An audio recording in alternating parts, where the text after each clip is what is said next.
So let's go over this real quick about the shooting of two National Guard members in DC by an Afghan national immigrant who worked closely with the CIA for years. He came in 2021 during the time when Biden did the pullout of Afghanistan, which Trump never did.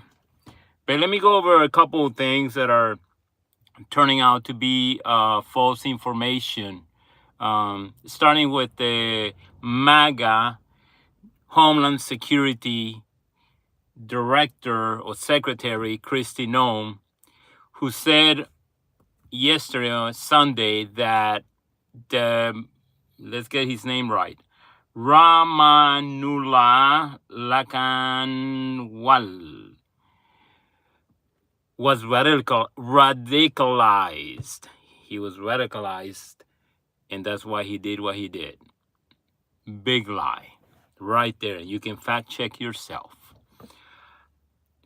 The man served for the U.S. as an Afghan and helped in operations with units. And these units called Zero Units that targeted Taliban and did missions to even kill Taliban Afghan fellow men of his because they were against their extreme ideology. People are saying that he was not vetted enough. They tried to blame Biden, but he started working with the CIA and the U.S. government to fight the Taliban since Trump was first in office during his first term. Then when Biden came in, you remember, he pulled out of Afghanistan, what is it, like 8 months into it? So he could not have been doing CIA operations just for 8 months. He was doing that during Trump's administration. So he was vetted by both Trump and Biden. Now, the narrative of him being radicalized, like the lying Secretary Kristi Noem, it was because of issues going on with the immigration, where men that came here after serving the USA accomplished their mission, they were being denied benefits. They were being denied work permits. They were being denied access to a living life here in the USA, where not just him, but many Afghans were facing troubles supporting for their families because of immigration obstacles. And this is even under Biden, but under Trump, it got worse. And people are shocked that a man who was so loyal to the U.S. and against Afghanistan, his native country, working to fight the Taliban, would shoot two military members in D.C., a man and a woman. The woman passed away, died in the hospital. The other soldier is still alive, recovering. And the Afghan national himself, he's in the hospital himself. He was shot. He's facing murder charges. But don't get it mistaken.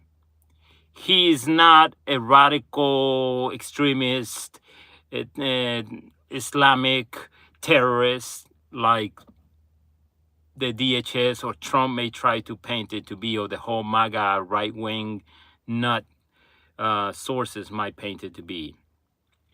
And let me tell you maybe something to keep in perspective as to why he did that.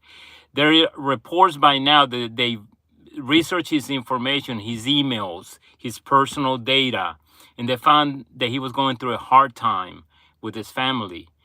Part of it can be PTSD because he was in combat, but part of it was also because of the way the government has treated him, and I guess other people, putting them in a legal limbo where cannot be fully Americans or fully residents of the USA to live here and build a life.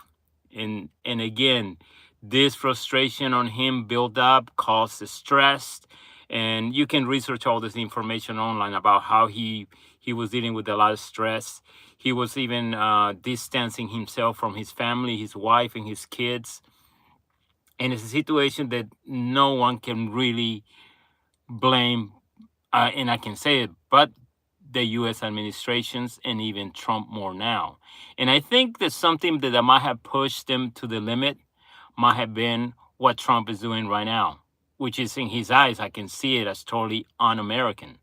Something that he fought for and he sees happening in the US with this illegal deployment of military around the US, where he says the immigration crackdown on innocent immigrants, where in the beginning was about deporting dangerous criminals who are the worst of the worst, and it's not. Like during Thanksgiving, they picked up a girl who was 19, a college girl, and deported her when she went to visit somebody in another state.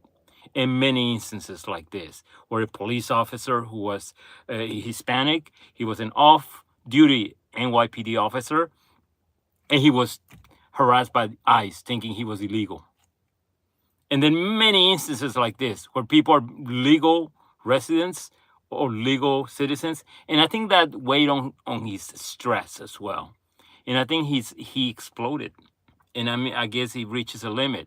So if there's someone to blame for what happened, yeah, we can say it's the MAGA administration and Trump himself for pushing this anti-immigrant rhetoric against people that come to this nation to build a better life.